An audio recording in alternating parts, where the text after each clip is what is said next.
Welcome to the Accepted Authority, where we help you solve a common consulting growth challenge.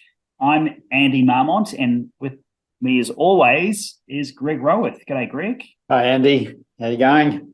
I'm well, a bit better than you, who are struggling through a cold. But thanks for soldiering on for us today.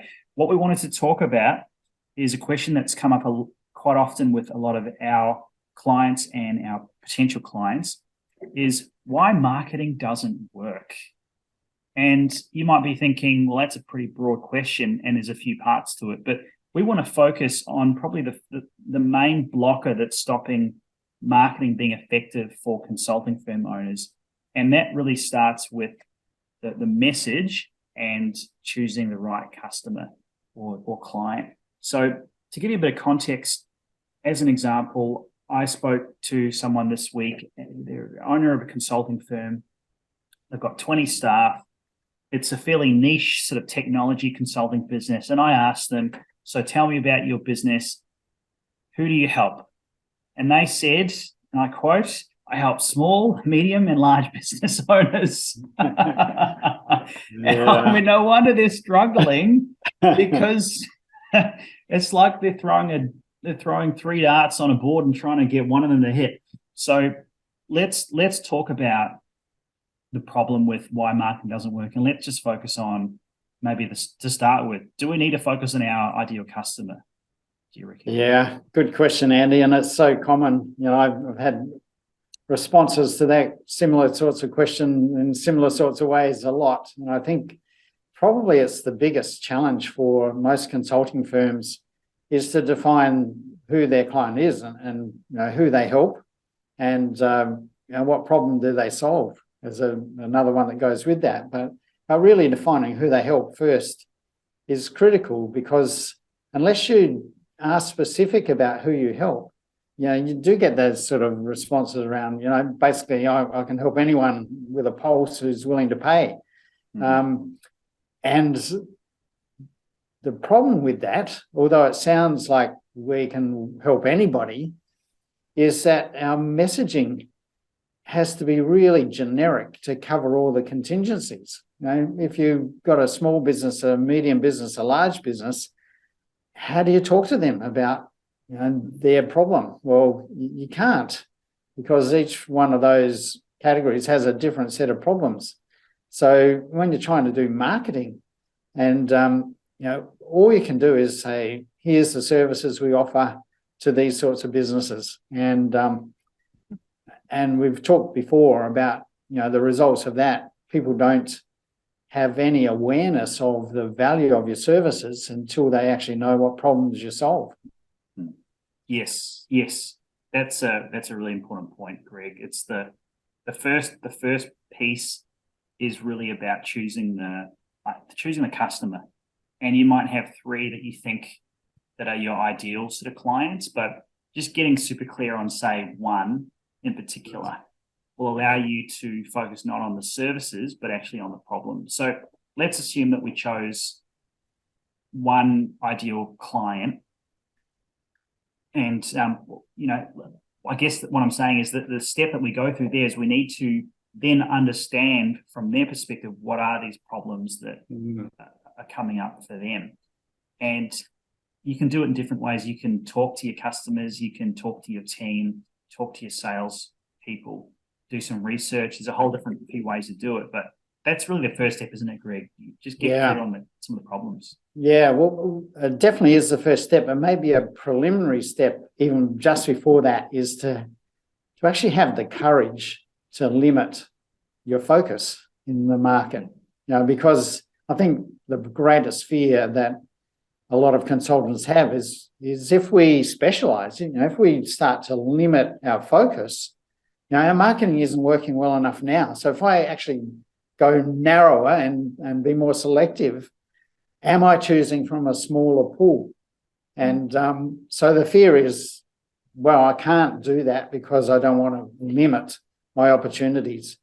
But the reality is it actually goes the other way around, because now when you are more targeted, when you have a more selective focus, you can be much more specific in the messaging that you deliver to your those ideal clients. So to first of all select who those ideal clients are, and really understand them more. And I think that is a challenge in itself of getting much more clarity and understanding who our clients are.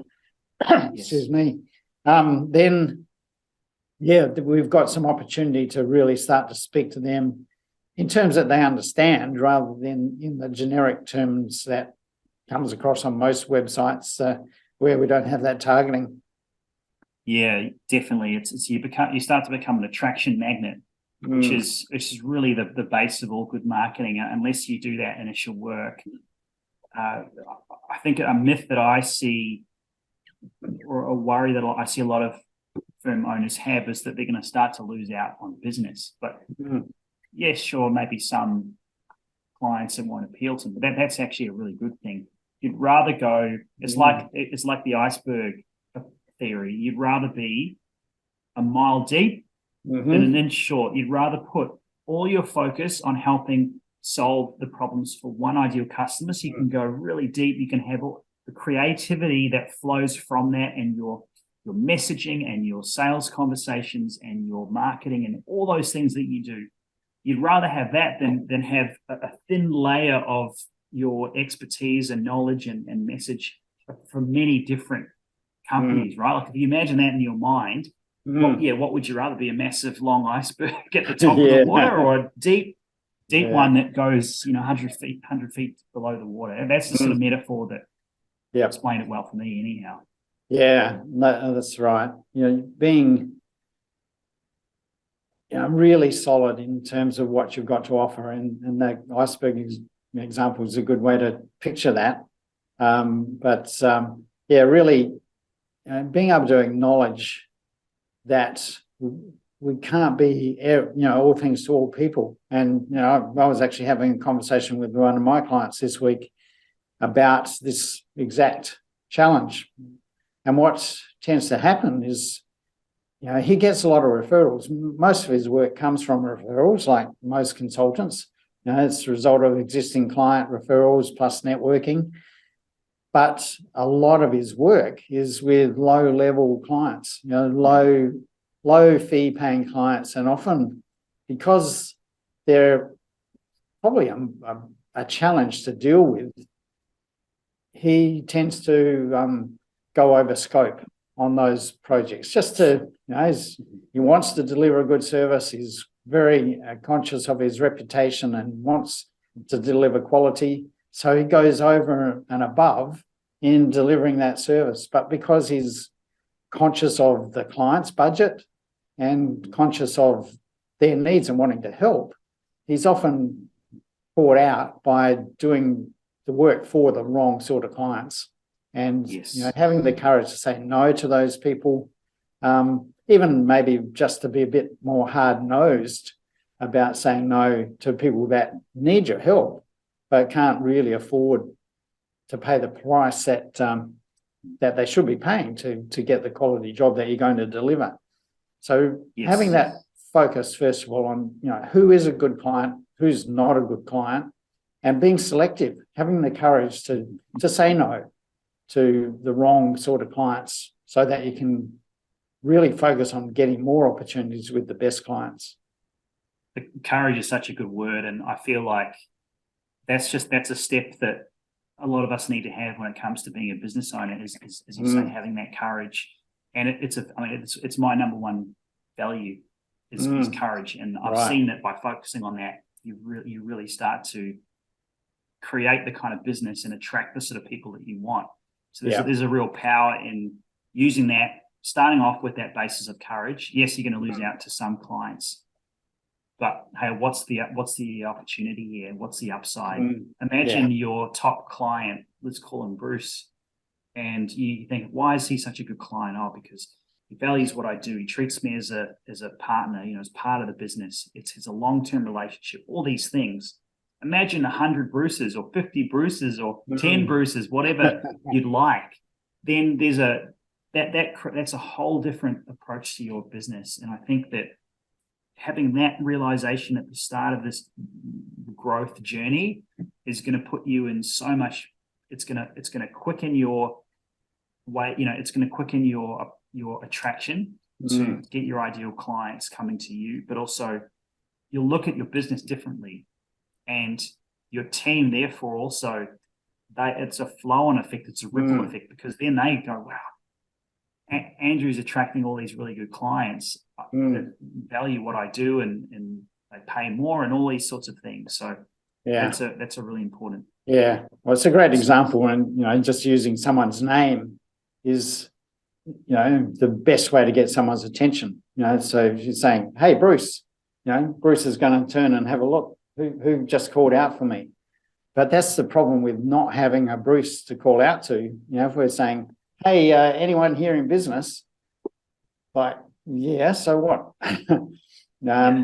It's not as attractive as, hey, Bruce, hey, you're talking to me. Yeah, we're all here networking, we're all in business. So are you actually talking to me, or are you talking to the guy I'm talking to, or someone else that I haven't met yet? And that's what I find on a lot of professional service consultants' websites, is they actually don't call out to who their ideal client is. It's just leading with the services they offer. And we're not saying, hey, Bruce, does this apply to you? And what I found when we do that, when we flip it around to say, I work for this type of business, or we work with this type of business to solve this sort of problem. Does that sound like you? Then you get people reading your website and wanting to know what your solution is. And you won't get everyone read it. The people who don't have that problem or aren't that type of business won't read it.